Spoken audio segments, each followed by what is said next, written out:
This is John. He's a newly appointed faculty dean at the University of Happytown. In his new post, John acknowledges that he faces a number of challenges, but the central one seems to be keeping in regular communication with his staff and being fully informed about important events and issues in his faculty. Asking for and receiving more emails to keep him up to date is not a good way forward.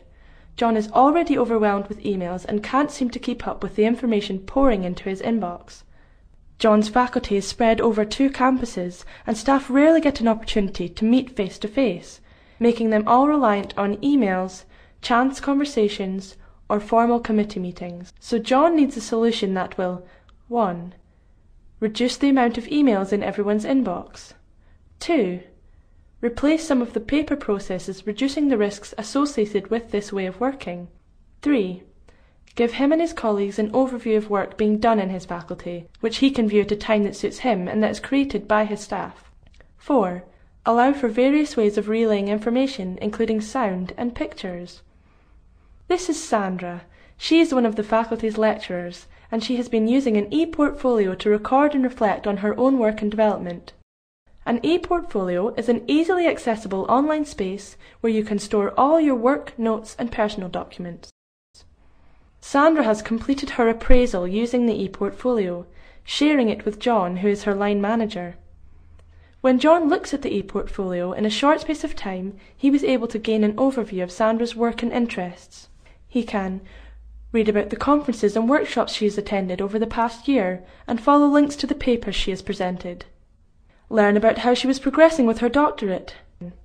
Gain an overview of the work she was doing with a colleague. They are working on a nationally funded project together and hope to apply for more money in the near future. Although John does not read in depth all of the information provided by Sandra, he feels reassured that he can go back to it at a time that is convenient for him. He is also aware that Sandra has shared parts of his appraisal with others in the faculty, but not all of it, because she wants the online conversations with her line manager to remain private. John decides to take a small step. He gets his own e-portfolio account and uses it to write a faculty newsletter, introducing himself to his new colleagues. He finds that he can put together some headlines, a few sentences, a profile, and a photograph in a format that looks much more professional than a Word document, and he can share this with his faculty staff in both campuses. With Sandra's permission, he creates a link to Sandra's summary of her conference attendance, so staff can read about her experiences as well.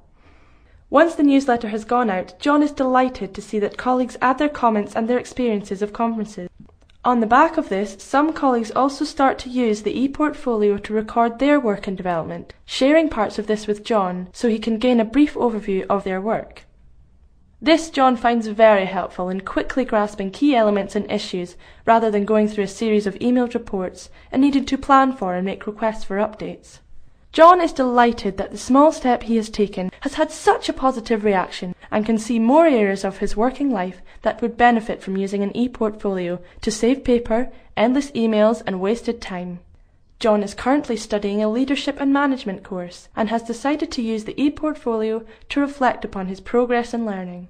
In the long term, he hopes that by using his e-portfolio, he will be able to collect evidence that will enhance his application for HEA Level 3 professional standards, and ultimately his CV. John is keeping his fingers crossed that promotion is on the horizon.